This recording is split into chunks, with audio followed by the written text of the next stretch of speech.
Hi guys, good morning. Welcome back to our channel. నేను మీ ధరణి. అందరూ ఎలా ఉన్నారు? బాగున్నారా? నేనైతే బాగానే ఉన్నానండి. సో ఇంకా వైజాగ్ నుంచి రిటర్న్ ఇంటికి వెళ్ళిపోతున్నాం. యాక్చువల్గా ఈరోజు ఫ్రైడే, ఈరోజు రంజాన్ కాబట్టి ముందు సెలవు ఇచ్చారు. కానీ నిన్న నైట్ 10 o'clockకి మళ్ళీ బ్యాంక్ ఉంది అని చెప్పేసి ఒక మెసేజ్ వచ్చిందనమాట. ఈరోజు సెలవు రేపు ఇస్తారంట. సో అందుకోసం సడన్గా ఎర్లీ మార్నింగ్ బయలుదేరుతున్నాం. ఎర్లీ మార్నింగ్ ఏం కాదు కానీ పర్లేదు, మార్నింగే బయలుదేరుతున్నాం అనమాట. ముందుగా సెలవు అని తెలిస్తే మేము నిన్న ఈవినింగే వెళ్ళిపోయే వాళ్ళం. ఇప్పుడు టైం 8 అవుతుంది. సో ఫాస్ట్గా బయలుదేరి ఇంకా డ్యూటీకి అయితే మా ఆయన వెళ్ళిపోవాలన్నమాట. ఎక్కడ నుంచి 2 hours పడుతుంది. కరెక్ట్ డ్యూటీ టైంకి అక్కడికి వెళ్తాము. ఇంకా కూడా స్నానం చేసింది, ఒక నిమిషం స్నానం చేయలేదు. ఇంకా మా ఇంటికి మేము వెళ్ళిపోతున్నాం ఆఫ్టర్ 1 week తర్వాత. 1 week ఫుల్గా ఎంజాయ్ చేసినాం వైజాగ్లో. రేపు స్కూల్ ఉందమ్మా, వెళ్తావా నువ్వు? ఈ స్కూల్ నుంచి అప్డేట్ ఏం రాలేదే అన్నాని. వినీసా? అమ్మో, అమ్మ పేరేంటి? అమ్మ పేరేంటి చెప్పు మళ్ళీ. ధరణి. నాన్న పేరు? నాన్న పేరు సతీష్. సతీష్ అని చెప్పు. సతీష్. అక్క పేరు గీతు. రసు. రసు గీత్కా రసు. విశాఖపట్నం మా ఇంటికైతే వచ్చేసినాం కదమ్మా. ఇంకా ఇంటికైతే వచ్చిన వెంటనే టిఫిన్ చేస్తాం. మా అమ్మ వాళ్ళు ఆల్రెడీ టిఫిన్ కట్టారు. మా అమ్మ వాళ్ళది హోటల్ కాబట్టి అది ఒక ప్లస్ అనమాట నాకు. సో ఇంకా పడుకుండిపోయాను ఒక 1 hour. పడుకొని లేచిన తర్వాత ఇప్పుడు టైం చూస్తే 1 o'clock అయిపోయింది అనమాట. ఇప్పుడు వంట చేయాలి. పిల్లలు కూడా ఇంట్లోనే ఉన్నారు.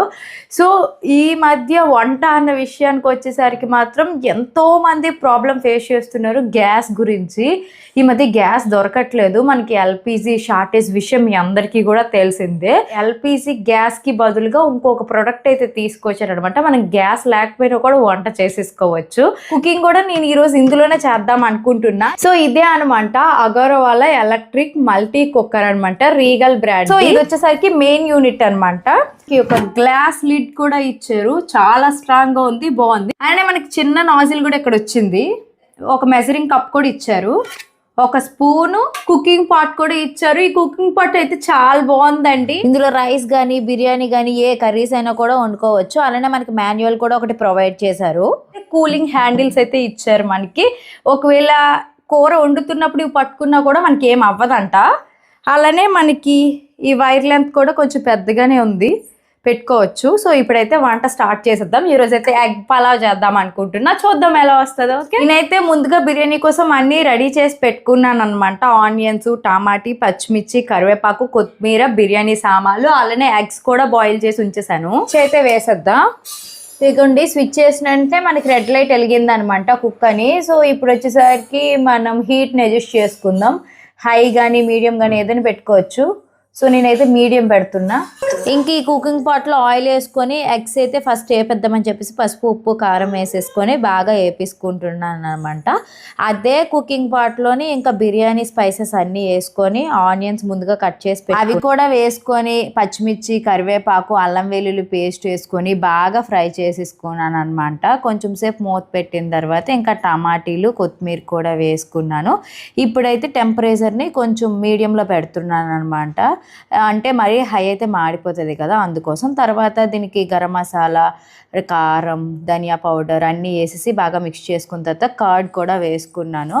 అది కూడా బాగా వేసి మిక్స్ చేసుకున్న తర్వాత ఎగ్స్ కూడా వేసేసుకొని ఒకసారి అటు ఇటు కలిపేసుకుంటున్నాను అనమాట. అయితే మనకి 1200 watts పవర్తో అయితే రన్ అవుతుందండి. ఇంకా బాస్మతి రైస్ ముందుగా నానబెట్టి పెట్టుకుని ఉంచుకున్నాను. అవి వేసేసి ఇంకా దానికి తగ్గట్టు వాటర్ అయితే వేసుకుంటున్నాను అనమాట. ఈ కుకింగ్ పాట్ వచ్చేసరికి అల్యూమినియం పాట్ అండి. ఇది వచ్చేసరికి 3 liters వరకు పడుతుంది అనమాట. 3 liter కుక్కర్ అయితే నేను తీసుకున్నాను. వాటర్ వేసుకొని గ్లాస్ లిడ్ పెట్టిన తర్వాత నేనైతే లోలో పెట్టుకుంటున్నాను. లో హీట్ అయితే బాగా కుక్ అవుతుంది అని చెప్పేసి. ఫైనల్ గా చూడండి కుక్ అయిపోయింది. ఇప్పుడైతే ఆ నాబ్ ని మనం ఆఫ్ లో పెట్టుకొని స్విచ్ అనేది ఆఫ్ చేసేసుకోవడమే. ఇక్కడ కూల్ టచ్ హ్యాండిల్స్ కూడా ఇచ్చారనమాట. వేడిగా ఉన్నప్పుడు అది పట్టుకున్నా కూడా మనకి ఏం కాదు. ఫైనల్ గా ఎగ్ పలావ్ అయితే రెడీ అయిపోయింది. వా లిడ్ తీసేసరికి ఆ స్మెల్ అయితే ఎంత బాగా వచ్చిందో తెలియదు అనమాట. నాకైతే బాగా నచ్చింది. నెక్స్ట్ కిందన అడుగు కూడా అసలు ఏం అంటలేదండి, పర్ఫెక్ట్గా కుక్ అయింది. నెక్స్ట్ నీట్గా వచ్చింది అనమాట. టేస్ట్ కూడా అదిరిపోయిందండి, వేరే లెవెల్లో ఉంది. ఇప్పుడు ఎలాగో అందరికీ గ్యాస్ ప్రాబ్లం ఉంది కాబట్టి కంపల్సరీగా ఈ ప్రోడక్ట్ తీసుకోండి, ప్రతి ఒక్కరికి యూజ్ అవుతుంది. సో ఈ ప్రోడక్ట్ మీకు కూడా కావాలి అనుకుంటే స్క్రీన్ మీద అయితే ట్యాగ్ చేస్తున్నా, అలానే డిస్క్రిప్షన్ లో లింక్ కూడా ఇస్తున్నా, చెక్ చేయండి. ఇంకా అన్ని సర్దేసినా మా ఆయన అయితే డ్యూటీకి కూడా వెళ్ళేసి వచ్చేసారు అనమాట. ఇంకా కూర్చొని రెస్ట్ తీసుకోవడమే అంతే. కానీ యూట్యూబ్ అండ్ ఇన్స్టాలో రచ్చ అవుతున్న ఒక విషయం కోసం మీరందరూ నాకు మాట్లాడమంటారు. సో ఆ ఇష్యూ ఏంటంటే, నాని యూట్యూబర్ అని చెప్పేసి వైష్ణవి అనే అమ్మాయి, నువ్వు చూసే ఉంటావు వీడియోలో, అది వాళ్ళ హస్బెండే కత్తితో పోలీస్ లవ్ మ్యారేజ్ చేసుకున్నారు, వేరేగా ఉన్నారు, ఏదో మనస్పర్ధలు వచ్చేసి వాళ్ళ అమ్మాయిలు అక్కడే ఉన్నారంట, పక్క రూమ్ లో ఉన్నారంట. వీళ్ళు పక్క రూమ్ లో కాదు, కింద పక్క వీధి, అంటే ఒకే వీధిలో కొద్ది చివరన వాళ్ళు ఇల్లు, వీళ్ళు చివరన అలాగన్నారా? నేను ఏం విన్నానంటే, కిందన వాళ్ళ అమ్మాయిలు ఉన్నారు, మీదన వీళ్ళు ఉన్నారు, గొడవ అదే పెద్ద పెద్ద కేకలు వినిపించేసరికి వీళ్ళ అమ్మాయిలు మీదకి వెళ్ళారంట. వాళ్ళు ఏమొచ్చి ఆ అబ్బాయి ఓ చిట్టి అని చెప్పేసి నవ్వేసి ఇప్పుడు రొమాన్స్ చేసుకుంటారు అని వీళ్ళు అనుకున్నారంట. వీడు అలా చేశాడంట ఆ బిహేవియర్. అంటే మార్నింగ్ లేచి బ్రష్ చేశాడంట. ఏంటంటే తను చంపేసి బయటకు వచ్చి కూర్చున్నాడు, తను కాపాడని తలుపులు కొట్టినా చుట్టుపక్కల వాళ్ళందరూ చూసారు కానీ ఏం అవ్వలేదులేండి, మామూలుగా మా మధ్య గొడవలే కదా అని చెప్పేసి మార్నింగ్ వరకు తలుపులు తీయకపోవడం వల్ల మార్నింగ్ నేను వాళ్ళ అమ్మగారు చెప్పింది ఇంటర్వ్యూలో విన్నాను అనమాట. వాళ్ళ అమ్మగారే చెప్పారు ఈ ఇష్యూ. మేము ఎక్కడే ఉన్నాం, తెల్లారి వరకు అక్కడే ఉన్నాడట రూమ్ లో అమ్మాయితో నుండి మార్నింగ్ లేగేసి కిందకు వచ్చి బ్రష్ చేసి బండి మీద వెళ్ళిపోయాడట. వాళ్ళ అమ్మ అప్పుడే అడుగుదాం అనుకుందట, రాత్రి ఏమైంది, ఎందుకు మీరు అంత సౌండ్లు వచ్చాయి అని చెప్పేసి. అంతలో బండి వాళ్ళ అమ్మ వాళ్ళే యాక్సెప్ట్ చేయలేదంట కదా ఫస్ట్, అందుకే వీళ్ళు బయట ఉన్నారు, వేరేగా ఉంటున్నారు అని చెప్పి. లేదు, వాళ్ళ అమ్మ వాళ్ళు యాక్సెప్ట్ చేశారు, ఈ అబ్బాయి వాళ్ళ అమ్మ వాళ్ళ అమ్మ వాళ్ళు యాక్సెప్ట్ చేయలేదు. అమ్మాయి వాళ్ళ ఇంట్లోనే ఉంటాడంట. సో అది స్టోరీ నేను విన్నాను. దానికోసం మీరందరూ నాకు వీడియో చేయమన్నారు. నాకు మీరు అలా అన్న తర్వాత ఒకటి ఏమనిపించిందంటే, వీడియో చేసినంత మాత్రాన మనుషుల మనస్తత్వాలు, లోకం, సమాజం మారదు, ఏమి మారదు, జరగాల్సిన జరుగుతూనే ఉంటాయి. ఇంట్లో వాళ్ళు లవ్ మ్యారేజ్లు వద్దు, హ్యాపీగా మేము చూసినవి చేసుకోండి అంటారు. అలాగే వాళ్ళు చేసింది చూస్తారని కాదు, బట్ చెప్తున్నాను, ఎదవల్నే లవ్ చేస్తూ ఉంటారు, ఆ ఎదవలతోటే వెళ్తారు, ఎదవల్నే ప్రేమిస్తారు, ఎదవల్నే పెళ్లి చేసుకుంటారు. అప్పుడు ఇంత ప్రేమించుకున్నారు కదా, అర్థం చేసుకునేవాడు, ఆడి క్యారెక్టర్ ఏంటో తెలీదా, ఆడి మనిషి ఎలాంటోడో తెలీదా, అలాంటి వాళ్ళని ఎందుకు లవ్ చేస్తారో తెలీదు. ఒక 10 మంది అసహించుకుంటున్నోడిని మీరు లవ్ చేస్తున్నారు అని అంటే, అసలు రేపొద్దున మీ జీవితం ఎలా ఉంటుంది అనేది ముందే మీరు ఆలోచించుకోవాలి. అంటే 10 మంది వాడిని అసహిస్తారంటే, అలాంటి వాడిని పెళ్లి చేసుకున్నారంటే నిన్ను కూడా అసహిస్తారని. రేపొద్దున వాడు కూడా ఎందుకు అసహించారనేది మీరు ఆలోచిస్తే, రేపొద్దున వాడు ఎలాంటి పనులే చేస్తాడు మీతోటి. యాక్చువల్గా వాళ్ళ అన్నయ్య వాళ్ళే మంచిది, అబ్బాయి మంచోడు అన్నట్టు చెప్పేసి దీనికి చేపించారంట. అది కూడా ఒక పాయింట్ వస్తుంది. అంటే మనకి అక్కడ మంచి ఏటో చెడటో మనకు తెలియదు, అక్కడ జరిగిన స్టోరీ అంటే వాళ్ళకి తెలుస్తుంది కదా, అది లవ్వో అరేంజ్డో ఒక్కొక్కసారి అది కూడా అర్థం కావట్లేదు అనమాట. సో ఈ ఇష్యూ అంతా తెగ వైరల్ అవుతుంది. కానీ కరెక్టే, అమ్మాయికి అయితే అన్యాయమే జరిగింది. అది కూడా కడుపులో బెడ్ ఉంటుండే ఎలా చేస్తాడని, ఆడికి మనసు ఎలా వచ్చింది అసలు కదా. అది వినగానే నిజంగా అండి, లిటరల్లీ ఒక అమ్మాయికి అలా జరిగిందంటే, అది కూడా ఒక యూట్యూబర్, అయ్యో తనకి ఒక యూట్యూబ్ ఛానల్ ఉంది, వ్లాగింగ్ అంతా జరిగిందంతా తీసింది. కొంతమంది ఏమంటారు, బతుకు నల్లా పబ్లిక్లో పెడితే ఇలాగే ఉంటుంది, ఫస్ట్ మీ అందరు వ్లాగర్స్ మారండి అని చెప్పేసి కొన్ని కామెంట్స్ వచ్చాయి అనమాట వాళ్ళ వీడియోస్ కింద. బతుక్కి ఇక్కడ చంపిన దానికి సంబంధం లేదు నా పాయింట్ ఆఫ్ వ్యూలో. ఎందుకంటే సమ్ ఫ్యామిలీ ప్రాబ్లమ్స్ వచ్చేసి తన మాట పెరిగి సంథింగ్ ఏదో గొడవ జరిగి వాడు ఏదో చేసి ఉండాలి. ఇక్కడ అంటే నేను పర్సనల్గా చెప్తా ఉన్నాను, ఏదైనా మా మధ్యన సోషల్ మీడియా గొడవ వచ్చింది అని అనుకోండి, నువ్వు ఇలా ఎందుకు చేసావు అలా ఎందుకు చేసావు అంటే ఒక 2 రోజులు మేము సెల్ ముట్టడం మానేస్తాం అనమాట. సింపుల్గా ఆ ఇష్యూని పక్కన పెట్టడానికి సెల్ ముట్టడం మానేస్తాం. ఒకవేళ ఇన్ కేస్ తీయాల్సి వచ్చింది అనుకోండి బ్లాగింగ్, అక్కడ చెప్తాం అనమాట, ఈ ప్రాబ్లం వచ్చింది, ఈ ప్రాబ్లం మేము ఎలా ఫేస్ చేస్తున్నాము, ఎలా ఫేస్ చేస్తే బాగుండేది అని మిమ్మల్ని మీ సజెషన్స్ కూడా తీస్తాం. ప్రతి ఒక్కటి సోషల్ మీడియాలో అంటే బయట అంటే మా జీవితంలో లేదంటే మా సంసారంలో జరిగిందంతా సోషల్ మీడియాలో పెట్టేదాని అంటే అన్ని పెడతాం. 24 hours టైం ఉంటుంది మీకు. బ్లాగింగ్ లో 10 minutes వస్తుంది, 24 గంటల్లోనో 10 నిమిషాలు పెడతామంటే ఇంకా మా పర్సనల్ లైఫ్ ఎంత మేము దాచామనేది మీరు అర్థం చేసుకోవచ్చు. ప్రతిదాన్ని మీకు పోస్ట్ చేసి పెట్టలేము, ఎందుకంటే అందులో మంచి ఉంటుంది, చెడు ఉంటుంది. మీతో షేర్ చేసుకోగలిగే మూమెంట్స్ ఏముంటాయి అవే షేర్ చేసుకోగలం. మనకి కష్టం వచ్చింది అనుకోండి, ఫ్రెండ్కి ఫోన్ చేసి వరే నాకు ఇలా ప్రాబ్లం వచ్చిందని అని చెప్పేసి చెప్తాం. ఒక సంతోషం వచ్చింది అనుకోండి, ఇంట్లో వాళ్ళకి ఫోన్ చేసి అమ్మ మేము హ్యాపీ న్యూస్ విన్నామని చెప్పేసుకుంటాం. అలా ఏదైతే నలుగురితో షేర్ చేసుకోగలుగుతుందో దాన్ని సోషల్ మీడియాలో పెడతాం తప్పించి ప్రతిదీ ఎవ్రీథింగ్ అనేది మేము సోషల్ మీడియాలో పెట్టాం. ఏ సోషల్ మీడియా ఏ ఇన్ఫ్లుయెన్సర్ కూడా 24 గంటలు వీడియో పెట్టేసి లైవ్ పెట్టేసి అందరికీ ఇది నా లైఫ్లో జరుగుతుందని చెప్పేసి చూపించండి అని చెప్పేసి చెప్పడు కదా.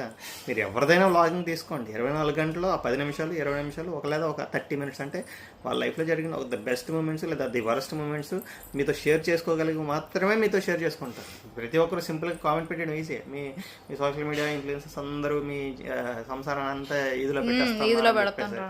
అసలు జరిగేది అది కాదండి. మీతో షేర్ చేసుకోగలిగి ది బెస్ట్ మూమెంట్స్ మీతో షేర్ చేసుకుంటున్నాం. ఎందుకంటే మేము ఒక మెసేజ్ ఇవ్వాలన్నా, లేదా మా లైఫ్ ఇలా జరుగుతుందని అన్నా, లేదా మా లైఫ్ ఎంత బాగుంది అని అన్నా, లేదా మా లైఫ్ ఎంత వరస్ట్ అయిపోయిందని అన్నా, ఏదో ఒక మెసేజ్ ఉంటుంది కదా. ఆ మెసేజ్ మీకు రీచ్ అవ్వాలని ఆ మెసేజ్కి సంబంధించిన పాయింట్లు మీతో పెడతాం. ఇప్పుడు గీతూ పాప ఏదో అల్లరి చేసింది అనుకోండి, ఇదిగోండి అల్లరి చేస్తుంది, ఇలా కొట్టింది, తిట్టింది, లేదా ఆమె చేసింది, ఆ మూమెంటే పెట్టగలం. అంతే తప్పించి అంటే ఒక్కోసారి గట్టిగా పిల్లలు అల్లరి చేస్తుంటే గట్టిగా కొట్టేస్తూ ఉంటాం. కొట్టేసిన దాన్ని వీడియో తీసేసి ఇదిగో పిల్లల్ని కొడతానని చెప్పేసి పెట్టలేం కదా. అది పర్సనల్ మూమెంట్, అది హీట్ ఆఫ్ ద మూమెంట్ అక్కడ జరిగిపోతుంది అనమాట. అలా కాకుండా ఇదిగోండి ఇలా కూర్చొని చేసుకుంటున్నాం, లేదా ఒక బెస్ట్ మూమెంట్ జరుగుతుంది, లేదంటే లైఫ్లో దానికి ఏదో ఫన్నీగా అనిపించింది, నేను అనేసాను డైలాగ్, తనకు నవ్వు అనిపించింది, దాన్ని మళ్ళీ రీక్రియేట్ చేస్తాం అనమాట. ఇలా జరిగింది, మా ఆయన నాకు ఇలా అన్నాడు, ఇది మూమెంట్ అని చెప్పేసి మూమెంట్స్ ఒక్కటే మేము షేర్ చేస్తాం. ఆ మూమెంట్ ని ఆ టైంలో మా ఇద్దరము మా ఫ్యామిలీ ఎంజాయ్ చేస్తాము. మీరు అది చూడలేరు, మేము తర్వాత వీడియో ఆన్ చేస్తేనే అది మీరు చూడగలరు. అంతే రీక్రియేట్ చేస్తాం అనేది అయిపోతుంది. అయిపోయిన తర్వాత మళ్ళీ రీక్రియేట్ చేస్తాం. కొన్ని మూమెంట్స్ ఏంటంటే క్యామ్ లో ఆటోమేటిక్ గా మనకు నోటికి ఏదో వస్తే అది మాట్లాడుతూ ఉంటాం అనమాట. ఇప్పుడు మా ఇద్దరం చూడు, దీని గురించి ఇష్యూ గురించి నేను టాపిక్ ఎత్తాను, అతనికి అనిపించింది అతను చెప్తున్నారు, నాకు అనిపించింది నేను మాట్లాడుతున్నాను. ఇప్పుడు ఇంకొకటి కూడా చెప్పాలనుకుంటాను, సోషల్ మీడియా పెడితేనే సంసారం ఈదులోకి వస్తుంది అని అనుకుంటే, అంటే ఊర్లోనా లేదంటే వీధిలోనా అమ్మలక్కలు మాట్లాడుకునే మాటలు మీరు వింటే ప్రతి ఇంట్లో జరిగే ప్రతి సంసారం కూడా బయటకు వస్తూనే ఉంది. ఇక్కడ మేము వీడియో తీసి లైవ్గా చూపిస్తా ఉన్నాం, అక్కడ వీడియో తీయకుండా మాటలు ద్వారా బయటకు వచ్చేస్తాం. రావాలనుకున్నది ఎప్పుడు కూడా ఇంట్లో దాగదండి, బయటకు వచ్చేస్తూనే ఉంటుంది. మీరు ఆ విషయంలో దాని గురించి కామెంట్ పెట్టక్కర్లేదు, దాని గురించి బురచించుకోవాల్సిన అవసరం కూడా లేదు. జరగాల్సిందేదో జరిగిపోతూనే ఉంటుంది, అవ్వాల్సిందేదో అవుతూనే ఉంటుంది. మనం ఇక్కడ పాయింట్ మాట్లాడుకోవాల్సింది ఏంటంటే అందులో మంచిగా చెడు, మనం ఎలా ఉండాలి, ఎలా జాగ్రత్త పడాలి, ఎలా ఉంటే బాగుండేది అనేది మాట్లాడుకోవాలి. అంతకు మించి అయితే ఏం లేదు. నాకు తెలిసి ఏదైనా ఒక వీడియో కానీ లేకపోతే మీరు ఎవరి దగ్గర ఏదైనా చూసినప్పుడు అందులో మీకు వీలైనంత వరకు మంచినే తీసుకోండి, చెడుని వదిలియండి. మనం ఏ వీడియో చూసినా అందులో ఏదో ఒక మెసేజ్ కనిపిస్తుంది. ఇప్పుడు మా ఇద్దరమే ఉన్నాము, ఇలా మాట్లాడుతున్నాము. చాలా మందికి ఎలా ఉంటుందంటే, ధరణి గారు మీ ఇద్దరు కపుల్స్ అండర్స్టాండింగ్ బాగుంటుంది, మీకు గొడవలు అవ్వవు అంటే, మాకు ఎందుకు గొడవలు అవ్వవు, చాలా గొడవలు అవుతాయి. కానీ అర్థం చేసుకొని ముందుకు వెళ్ళిపోతూ ఉంటాం అనమాట, అంతే, ఇంకేం కాదు. ఇప్పుడు మాలాగా ఉండాలి అనేది మీకు వచ్చిన థాట్ మంచిదే. అదే ధరణికి సతీష్కి గొడవలు అవుతాయి కదా, ఆ గొడవలనే మనం నేర్చుకుందామంటే అది బ్యాడ్ హ్యాబిట్. ఎప్పటికీ సింగిల్ గా ఉండిపోతాం. అది అంత మంచి వాళ్ళు కూడా గొడవలు పడుతున్నారు అని అంటే ఇంకెందుకు పెళ్లి చేసుకోవడం, సింగిల్ గా ఉండిపోవడం మంచిదే అని చెప్పేసి మనం నెగిటివ్ తీసుకున్నాం అనుకోండి. సింగిల్ గా గొడవలు అయిన తర్వాత కూడా వాళ్ళు కలిసే ఉంటున్నారు, గొడవ అయిన తర్వాత ఒకళ్ళు అర్థం చేసుకొని ఒక దగ్గరే ఉంటున్నారు. వాళ్ళు అంటే ఏ ప్రాబ్లమ్స్ వచ్చినా ఒకళ్ళు అర్థం చేసుకొని హ్యాపీగా ఉంటున్నారన్న మెసేజ్ మీరు అర్థం చేసుకున్నారు అనుకోండి. అంటే ఒకరితో లైఫ్ స్పెండ్ చేయాలి, లేదా లైఫ్ ఒకరితో షేర్ చేసుకోవాలి, లేదంటే నా లైఫ్లో కూడా ఒకరు వస్తే బాగుండే అన్న ఫీలింగ్ వస్తుంది అనమాట. ఇక్కడ నెగిటివ్కి పాజిటివ్కి అదే తేడా. అది అంతే, అది చెప్పాలనుకుంటున్నా. నెక్స్ట్ ఇప్పుడు యూట్యూబర్ వైష్ణవి విషయం గురించి వస్తే, తనకి జరిగింది అన్యాయమే. ఆ విషయంలో మనం ఏం తెలుసుకోవాలి అని అంటే, ఎప్పుడైనా ఒక హీట్ ఆఫ్ మూమెంట్ వచ్చినప్పుడు ఇద్దరి మధ్య ఇద్దరు సైలెంట్ అయిపోవాలి, లేదా ఇద్దరిలో ఎవరో ఒకరైనా కంపల్సరీగా సైలెంట్ అవ్వాలి. ఇప్పుడు ఇద్దరు పక్క పక్కన ఉంటే ఆ సైలెంట్ అవ్వడం చాలా కష్టం. అయితే తను వాళ్ళ అమ్మల ఇంటికి వెళ్ళాలి, లేదా తిను బయటికి వెళ్ళాలి, అంతే కదా. ఒక 1 డే మినిమం గ్యాప్ ఉంటే ఇద్దరి మధ్య ఆటోమేటిక్గా ఆ ఇష్యూస్ అనేవి సెట్ అయిపోతాయి అన్నది నా ఒపీనియన్ అనమాట. ఒక్కొక్కరికి ఒక్కొక్క ఒపీనియన్ అని ఉంటుంది. ఇప్పుడు మా ఇద్దరి మధ్య హీట్ ఆఫ్ మూమెంట్ వచ్చినప్పుడు మా ఆయన ఒకటి అంటారు, నాకు 1 గంట స్పేస్ ఇవ్వదారని. నేను ఓకే ఓకే అంటాను, సారీ నాని అంటాను అనమాట ఏదైనా ఇష్యూ అయిపోయిన తర్వాత. కానీ 1 గంట ఓకే, నీ మా నువ్వు ఉండు, నా మా నేను ఉంటాను, తర్వాత మేము సెట్ అయిపోతాం అనమాట. ప్రతి ఒక్క ఒక్కొక్కరికి ఒక స్పేస్ ఉంటుంది, అది ఒక్కొక్కరు మెంటాలిటీ బట్టి ఉంటుంది. తను చేసింది 100% తప్పే, నేను అతనిది రైట్ అని నేను అనట్లేదు. ఏదైనా ఒక హీట్ ఆఫ్ మూమెంట్ వచ్చినప్పుడు మనం కంట్రోల్ చేసుకోవాలి. అక్కడ కంట్రోల్ అయితేనే మన లైఫ్ని ముందుకి లీడ్ చేయగలం, మన లైఫ్లో బాగుండగలం అన్నది మా పాయింట్. ఏమంటావు? అంతే. ఇంకా మీకు అనిపించింది 4 గోడల మీద గొడవ పడ్డం ఎందుకు, రోడ్డు మీదకి వెళ్ళిపోవడం బెస్ట్ కదా. ఎవరో ఒకరు 4 పెద్ద మనుషులు వచ్చి పంచాయతీ చేస్తారు. అంటే ఇప్పుడు ఏమంటే ఇద్దరి మధ్యన ఒక రూమ్ లో గొడవ జరిగింది అనుకోండి, ఏం జరుగుతుంది, ఎవరెవరి మీద చేయవచ్చు, ఎవరెవరినైనా ఏదైనా చేయొచ్చు. సో అటువంటి సిచ్యువేషన్ ఒక లిమిట్ దాటి పైకి వెళ్ళిపోతుంది అని అనిపించుకున్నప్పుడు 4 గోడల మధ్యలో గొడవాడకండి. నా బెస్ట్ సజెషన్ ఏంటంటే 4 గోడల మధ్య గొడవాడే బదులు ఆ 4 గోడల నుంచి బయటకు వచ్చేసి అంటే రోడ్డు మీద, వీధి అంటే ఇంటి బయట ఎక్కడో దగ్గర గొడవాడుకోండి. లైక్ ఆ మూమెంట్లో ఏమవుతుందంటే వాడు చూస్తున్నాడు, వీడు చూస్తున్నాడు, వాడు వస్తాడు, వీడు వస్తాడు అని చెప్పేసి ఎవరో ఒకరు డౌన్ అయ్యే ఛాన్సెస్ కూడా ఉన్నాయన్నమాట. సో అక్కడ హీట్ ఆఫ్ ద మూమెంట్ తగ్గే ఛాన్సెస్ ఉంటుంది అనమాట. సో అలాంటప్పుడు ఇలాంటివి అన్నీ మళ్ళీ జరగవు. నేను అంటుంది అది, ఎవరైనా మీ ఇంట్లో గొడవలు అవుతా ఉన్నాయి, భార్య భర్తలు ఏదో గొడవ అవుతుంది, లేదా ఇంట్లో అమ్మ నాన్నలతో గొడవ అవుతా ఉంది, ఏదైనా జరిగింది, ఒక హీట్ ఆఫ్ ద మూమెంట్, ఒక మాటకి మాట అనేసరి అయిపోయింది, ఇంకా అది ఎస్కలేట్ అయిపోతుంది అని అనుకున్నప్పుడు ఇంకా 4 గోడల మధ్యలో అది ఉంచకండి, బయటకు వచ్చేయండి అనమాట. ఎందుకంటే ప్రాబ్లం అనేది ఒక్కొక్కరు ఒక్కొక్క యాంగిల్లో చూస్తూ ఉంటారు. మీ యాంగిల్లో మీది రైట్ అని అనుకుంటే వేరే వాడి యాంగిల్లో అది తప్పు అని అన్నట్టు ఉంటుంది. సో మీకైనా లేదంటే మీ ఇంట్లో వాళ్ళు చేసింది తప్పు అయినా ఎవరో ఒకరు సర్ది చెప్పాలని అంటే అది ఇంకొక వ్యక్తితో అవుతుంది, మీ ఇద్దరితో అయితే అది జరిగే పని అయితే కాదు. సో ఇంకెవరో ఒకరు వచ్చేసి మీకు ఏదో ఒకటి సర్ది చెప్పడానికి అది ఇంకో వ్యక్తికి తెలియాలి. అది తెలియాలంటే మీరు 4 గోడల మధ్య గొడవడం మానేసి ఇంటి బయట కానీ రోడ్డు మీద కానీ వచ్చేయడం బెస్ట్ అనమాట. ఎందుకంటే ఆ పాయింట్ ఆఫ్ వ్యూలో పక్కింటి వాళ్ళు లేదా మన తెలిసిన వాళ్ళు లేదా ఇంట్లో ఊర్లో పెద్దవాళ్ళు ఎవరో ఒకరు మంచి చెప్పేవాళ్ళు వస్తారు, అమ్మ ఇలా గొడవాడకండి, ఇలా చేసుకోండి, సర్దుకోండి, ఏదో ఒకటి చెప్తారు. సో దానివల్ల కూల్ అవుతారు. తర్వాత మనం ఏం తప్పు చేసామన్నది మనకు అర్థం అవుతుంది. ఆ తర్వాత ముందుకు వెళ్ళిపోతూ ఉంటాం. నెక్స్ట్ ఒక అమ్మాయి అబ్బాయి గొడవ ఆడుకున్నప్పుడు అది మరీ పీక్లో వెళ్ళిపోతుందంటే మాత్రము అమ్మాయి కానీ అబ్బాయి కానీ ఎవరితో ఒకరితో ఓపెన్ అప్ అవ్వడానికి, మీకు క్లోజ్గా ఉన్న వాళ్ళతో ఓపెన్ అప్ అవ్వడానికి ట్రై చేయండి. దానివల్ల మనసులో భారం పోతుంది. ఆ బాధ పోతే మనకి ఆ పెయిన్ ఉండదు అనమాట. ఆ పెయిన్ లేకపోతే మనం ముందుకు ఈజీగా నడవగలం కదా. ఆ హీట్ కూడా మనకి తగ్గిపోతుంది, ఆ టెంపరు అంతా పోతుంది ఒకరితో మనం పంచుకుంటే. ఈవెన్ హస్బెండ్ అండ్ వైఫ్ గొడవ అయినా కూడా ఒక గంట సేపు కంట్రోల్ ఉండి తర్వాత ఒకరికొకరు సర్ది చెప్పుకోండి. ఇక్కడ అంటే ఒకటి, ఇక్కడ అబ్బాయి చేసింది ఎంత పెద్ద దరిద్రగొట్టు పని అయినా ఇక్కడ అమ్మాయి పాయింట్ ఆఫ్ వ్యూలో ఆలోచిస్తే తను బ్లాగర్ అని చెప్పేసి చెప్తారు, తన సంసారం అంతా బయటికి వీడియోలో పెడుతుందని అన్నారు. అంటే ఇంత ఇష్యూ జరుగుతుందంటే దీనికంటే ముందు చాలా ఇష్యూస్ జరిగే ఉంటాయి కదా. ఈ ఒక్క ఇష్యూ వల్లే వాడు వచ్చి చంపేశాడు అనడానికి అంటే మ్యాక్సిమం జరగదు. అలాంటి సిచ్యువేషన్స్ అనేవి నార్మల్గా 100లో 99% జరగవు. అంటే అంతకంటే ముందే ఏవో ఒక ప్రాబ్లమ్స్ వాళ్ళ మధ్యన వస్తూనే ఉన్నాయి, గొడవలు అవుతూనే ఉన్నాయి, అవన్నీ దాచుకున్నారు. అంటే అలాంటివి దాచుకునే బదులు వీడియో తీసేసి పెట్టేస్తే తను ఈరోజు సేఫ్గా ఉండేది కదా. ఎవరో ఒకరు వచ్చి వాడిని క్లాస్ పీకి వాడికి ఏదో చెప్పి ఏదో చేసేవాళ్ళు కదా. మా ఇద్దరి మధ్యన ఇలా జరుగుతుంది, మా ఇద్దరి మధ్యన ఇలా జరిగింది, నేను ఈ మాట అన్నాను, తను ఈ మాట అన్నాడు, మా ఇద్దరు